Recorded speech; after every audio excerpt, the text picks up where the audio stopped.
Hi, in this video we will discuss data augmentation, which is about expanding training datasets through controlled transformations. Data augmentation is an essential technique for computer vision tasks that makes models more robust.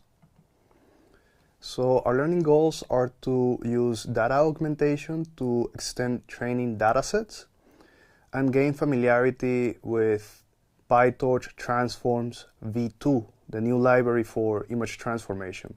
We're going to be working with random crops, vertical and horizontal flipping, and affine transformations. So here we see a visual example of what is data augmentation. We see 8 transformed versions of one original photo. The variations include rotation, change in perspective, and change in scale. Each change preserves the label, meaning that all of these are images that still have the same label of dog, while altering the presentation of this.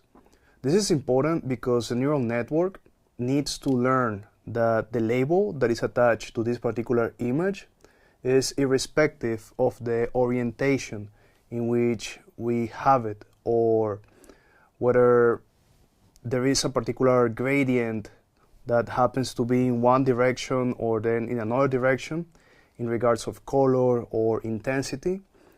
This is something that will teach the model that it doesn't have to assign the label dog to a particular configuration. When we see the dog facing frontally and we have it like in the center of the image, and it's like something that has a particular configuration on the pixels that we see, it's going to allow the model to turn a particular data point into not just this one single configuration, but maybe 8 configurations or 10 configurations or 100 configurations. The transformations that we apply during training are usually applied at random, and during every epoch of training, the model is going to see a slightly different version of the training image. So this is something that will allow it to generalize better. In general, this will make training a bit harder for the model, but generalization is going to be better. So here we see what will be the example behavior of this behavior with regularization due to data augmentation, and without regularization with data augmentation. We see that in the left graph, we go into overfitting. The training error drops to 0.1, while the validation error stays high at 0.25. And this gap indicates that the model is memorizing the training data. The right graph shows the effect of regularization. The training and validation errors converge near 0.2, and the model generalizes better. The key insight is the augmentation prevents the model from seeing the exact example twice, and this forces the model to learn robust features. So affine transformations are some of the most important data augmentation techniques, and we should get familiarized with them. Affine transformations combine 2 operations: a linear transformation, which can be scaling, rotating, or shearing the image, and then we have this translation, which is about moving it in the X and Y axis. So what you see here in this matrix is XY being the original coordinates of a pixel, and XY prime being the coordinates after we apply the transformations. So the transformations correspond to these 2 little matrices. A, B, C, and D correspond to the values that we do on the linear transformation, and this delta X and delta Y correspond to the values that we do on the translation transformation. What we see on the example with the orange is how this affine transformation would affect a particular image. Let's decompose this a little bit. So let's see how the separate transformations would operate on a given image. Let's start looking at rotation. So the rotation transformation uses trigonometric functions, and the matrix that we see here with its cosines and sines rotates the points around the origin by an angle theta. So PyTorch implements this as RandomAffine degrees 45. The degrees parameter sets the maximum rotation angle. Here the rotation angle is randomly chosen between minus 45 and plus 45 degrees. So the images show the progression between the original, then we have a small rotation, and then we have a larger rotation. The sample 2 demonstrates a 45-degree rotation. Notice how the leaf stem position changes, but the orange shape is preserved. So this matrix preserves the distances and angles. The orange stays as it is, it's round, and the stem stays the same length. Only the orientation changes. Think of this as just spinning the image around a center point. Then we have translation. So translation moves every pixel by a fixed amount without changing the image. So the identity matrix preserves the original coordinates, while the vector that we have here with tx and ty adds the shift. PyTorch RandomAffine with degree 0 and then putting translate 0.4, 0.4 implements translation. The translate parameter sets a maximum shift as a fraction of the image size. 0.4, 0.4 means up to 40% movement in the x or y direction. And the examples show the orange moving right or left. Notice that there is no rotation or distortion, and the image slides, but it maintains its shape, its size, and its orientation. So translation helps the model learn that the object location doesn't affect the class. An orange will remain an orange even if it's centered or off-center. So here we see the scaling transformation. This one scales, or let's say it multiplies the coordinates by factors sx and sy. The diagonal matrix that we see here expands or shrinks the image alongside the x and y axis. The off-diagonal zeros means that there are no mixing between dimensions. So the RandomAffine transform with degree 0 and scale 0.25 to 2.5 implements a scaling. The scale parameter sets the size range.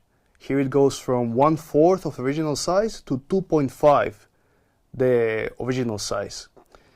So notice the extremes. We have first like a very zoom in orange texture, and then we have a distant view. Unlike rotation of translation, scaling changes the image details. The zoom reveals texture detail, and shrinking loses detail. The model then learns to recognize objects at different scales, like when viewing the orange from different distances, like the camera could be like really far from the orange or really close to the orange. The scale range requires some careful tuning, because too large risks losing like some essential features, and too small might waste computation on similar images that don't have enough information for the model to actually learn useful features. And then we have the shear transformation, which actually tilts the image while keeping parallel lines parallel. The matrix with the off-diagonal terms sx and sy creates the tilt. Each row's position affects the shift in that direction. So we see that RandomAffine with degree 0 and shear 45 implements a transformation. And here we see in the examples how the orange appears slanted while maintaining its size. So this particular transformation is something that we can use to model something like changes in perspective of the object. Then we have the flipping transformations, which are particularly useful, and they're straightforward to implement. We can also combine them, which is what we see here. The flipping just mirrors the image, so we can mirror the image left to right or up and down. And here we see in the syntax how we can combine these transformations using sequential. The sequential operator in PyTorch allows us to combine these two operations in a way that is also probabilistic. So every single image is going to have a probability of 0.5 of being flipped either left and right or up and down. So this is something that adds a lot of robustness to the model. And however, we need to be aware that some objects have natural orientations, and the vertical flips have to be used carefully. Like, for example, text, faces, and traffic signs often need a consistent orientation to be recognized properly. The vertical flip is used on tasks like medical imaging and satellite image analysis, but rarely on self-driving datasets, for example. And here we see RandomCrop and RandomResizedCrop. These are super popular operations, and they have a little bit of difference. So we see that RandomCrop zooms into the cat detail, but preserves the scale. And then we see that RandomResizedCrop has a bit more flexibility, because it has these scale parameters, and it also has these ratio parameters that allow it to change the aspect ratio before finally resizing the image. These transformations teach models to recognize objects from partial views and varying compositions. So RandomResizedCrop is particularly useful in natural images where objects appear at different scales and aspect ratios, like in video feeds, for example, where the objects might move closer or farther away from the camera. This slide warns about the effect of careless augmentation, with this example trying to detect whether we have a golden retriever in the image. You see in the original image we have the complete dog with the owner in a pet store, but the sample one is cropped very severely and only focuses on the store background. The cross-entropy loss reveals the impact of this transformation. We see that if we try to evaluate the class golden retriever on ImageNet, meaning that we use a pre-trained network to evaluate the confidence that we have on this particular label appearing, we're going to have a very high value in the cross-entropy loss in the first example of cropping, whereas we have a much lower value on cross-entropy loss when we have the image of the dog properly cropped. So the lesson here is that the augmentation must preserve class-defining features, and that the random crop risks removing essential object parts. And there is another thing that is very important to consider, and that is that we should never augment the validation set. We need to turn this off. We need to turn off the augmentation of the validation set. This is something that should not happen during training, because this is something that would create this behavior that is undeterministic in the validation set. The augmentation is going to add randomness. So something that we need to do is to augment only the training dataset, and this is something that should happen after we have done the augmentation, validation, and test split. This is something that we're going to discuss a bit more in this slide. This is a very serious issue when training models. It's called data leakage. We should not have similar images between test, validation, and training sets. Images must be quite distinct between these three splits, otherwise the model is going to have benchmarks that are quite misleading. We're going to get some training accuracy that is purposely high because we're training on this data. Validation accuracy is going to appear misleadingly high, and then we're going to have testing accuracy that is going to be completely off. It's going to appear to be better than it really is. We want to avoid this. We want to have statistics that correspond to the real behavior of the model as if it were deployed in production. So these three datasets should have like very distinct data. We should not have images that closely resemble the training set in the validation set or the test set. That is why we should augment the training dataset after we have done the splits. So to wrap up this video, we saw that data augmentation creates synthetic data that can improve the robustness of a model and prevent overfitting. We saw the transformations that PyTorch provides to us: rotation, scale, crop, flipping. Each transformation has specific parameters for fine control, and the transforms can be composed with one another. This is particularly notable in the RandomAffine transformation. We saw some best practices to avoid data leakage, which is that we should apply augmentations after train, validation, and test split.